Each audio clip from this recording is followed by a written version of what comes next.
Hi friends, welcome to my channel. ఈరోజు mushroom curry, mushroom biryani చూపిద్దాం అనుకుంటున్నాం. దీనికి కావాల్సిన ఇంగ్రీడియంట్స్: మష్రూమ్, ఉల్లిపాయలు, టమాటా, పచ్చిమిరపకాయ. ముందుగా బాండీ పెట్టి కొద్దిగా నూనె వేసుకొని కాగినాక సన్నగా తరిగిన ఉల్లిపాయలు వేసి ఫ్రై చేసుకోవాలి. ఫ్రై అయిన తర్వాత ఫ్రై చేసుకుని ఒక గిన్నెలో తీసుకొని ఉంచుకోవాలి. దీంట్లో మళ్ళీ చెక్క, లవంగాలు, ఎలాచి, కొద్దిగా మిరియాలు, పుచ్చపప్పులు, జీడిపప్పు వేసుకొని పొడి చేసుకోవాలి.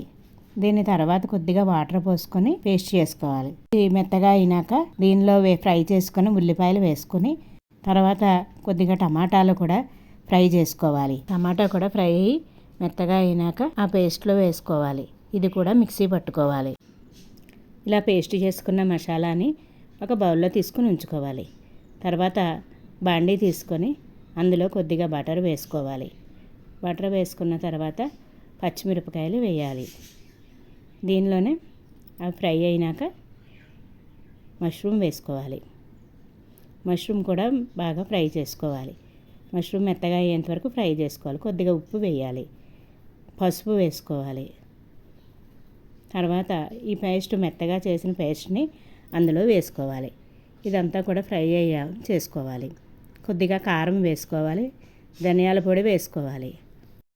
దీనిలో గరం మసాలా వేసుకొని కొద్దిగా వాటర్ పోసుకొని ఉడికించుకోవాలి. కొద్దిగా కసూరి మేతి కూడా వేసుకోవాలి. కొత్తిమీర వేసుకోవాలి. తర్వాత గార్నిష్ చేసుకోవాలి. ఈ విధంగా డిష్ అవుట్ చేసుకోవాలి. ఇప్పుడు బిర్యానీ ఎలా చేసుకోవాలో చూద్దాం. ఒక బాండీ పెట్టి దానిలో కొద్దిగా బటర్ వేసి అందులో పచ్చిమిరపకాయలు, షాజీరా, లవంగా, చెక్క, ఎలాచీ వేయాలి.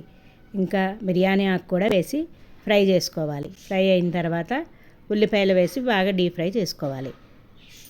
డీప్ ఫ్రై చేసుకున్న మష్రూమ్ను కూడా పక్కన ఉంచుకోవాలి. తర్వాత ఇందులోనే మష్రూమ్ ఫ్రై చేసుకోవాలి. ఫ్రై చేసుకున్నాక దాంట్లో ధనియాల పొడి, పుదీనా, కొత్తిమీర, అల్లం వెల్లుల్లి పేస్టు వేసుకోవాలి.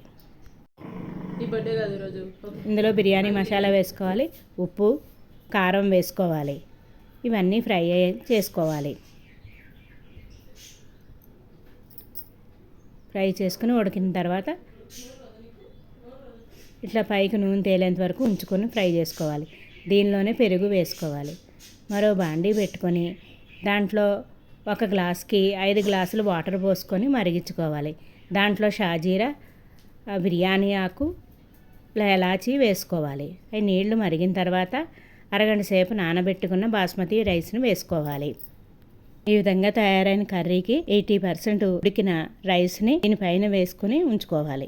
రైస్ని స్ప్రెడ్ చేసుకొని దమ్ పెట్టుకోవాలి. పాలలో సాఫ్రాన్ నానబెట్టుకుని ఇది పైన వేసుకోవాలి. టేస్టీగా పైన కొద్దిగా కొత్తిమీర, పుదీనాని చల్లుకోవాలి. ఫ్రైడ్ ఆనియన్స్ ని అని పౌడర్ వేసుకోవాలి. మసాలా వేసుకొని 10 minutes సిమ్లో పెట్టుకుని దమ్ చేసుకోవాలి. మీరు కూడా ట్రై చేసి ఎలా ఉందో కామెంట్ చేయండి. కనుక మీకు నచ్చినట్లయితే like, share and subscribe my channel.